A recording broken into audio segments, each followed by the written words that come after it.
E pelo que pareceu ser semanas, eu fiquei no pé de qualquer um que pudesse me ajudar a conseguir aquele coração de volta, porque eu queria muito examinar ele para ver se Jewel tinha de fato tido um infarto. Nós conseguimos recuperar algumas partes do coração. O pessoal da equipe de doação ainda estava pelo menos com um pedaço do músculo, então eu pude coletar amostras a partir daquele músculo, para finalmente examinar com um microscópio.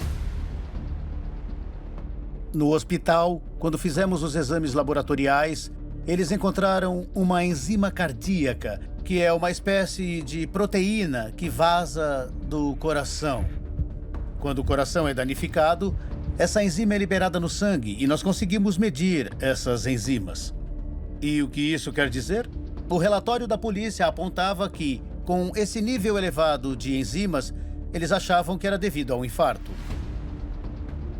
Mas o que a polícia desconhecia era o fato de que um infarto, uma tentativa de ressuscitação ou até mesmo um ferimento traumático podem levar a traumas no coração que podem fazer com que a enzima seja liberada. E toda vez que tem menos oxigênio no coração, ele tende a ficar debilitado. Mas isso não quer dizer que seja um ataque cardíaco. E o corpo nos dizia que houve um trauma crânioencefálico. Havia 2 lacerações desse lado aqui do crânio. E também havia uma laceração na parte de trás. Havia um rasgo aqui, também um arranhão e escoriações nessa parte aqui de trás. Então havia, na verdade, 3 áreas principais de trauma, 3 rasgos, 3 lacerações que a Jewel Shermer havia sofrido. Mas podem notar que não havia nada na parte de cima. Então, se ela tivesse caído da escada de cara, era obviamente onde esperaríamos ver ferimentos. Eu estava pensando se aquelas lacerações foram causadas por alguém a atingindo com um objeto ou se tinha sido uma queda. Uma das coisas que estávamos procurando é o que chamamos de reflexos posturais. Então, se ela tivesse caído daquela escada, ela teria colocado os braços para frente, assim, e teria então batido com as 2 mãos no chão. Essas vítimas costumam quebrar os punhos, ficar com hematomas nas palmas das mãos, nos antebraços também, e depois disso nós vemos os ferimentos na cabeça. Pancadas nos lábios, hematomas, como lacerações no queixo ou por aqui, sabe, nos dentes, esse tipo de coisa. E essas coisas estavam claramente faltando. E era o que eu esperava se ela tivesse caído de um lance de escadas.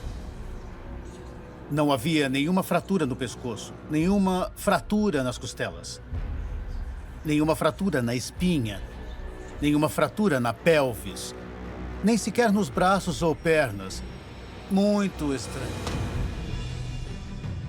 Eu olhei para aqueles ferimentos na parte de trás da cabeça da Jewel Shermer e determinei que aquelas lacerações tinham sido causadas por um objeto longo e cilíndrico, como um pé de cabra ou alguma coisa do tipo.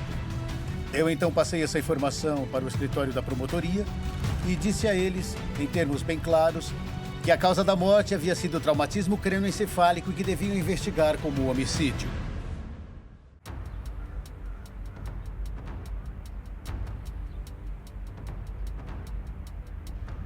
A causa da morte é o que leva à morte de um indivíduo.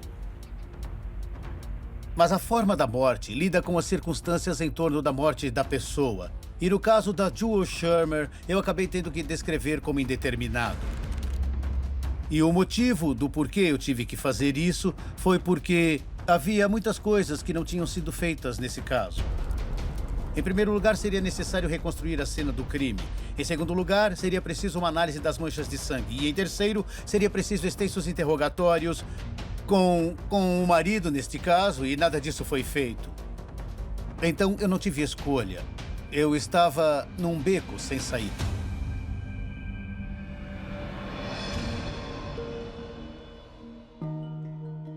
Olha, acidentes acontecem, né? Então não é exagero pensar que se uma pessoa tá passando o aspirador e ela tá bem na frente da escada e acontece alguma coisa com o coração, ela pode cair da escada.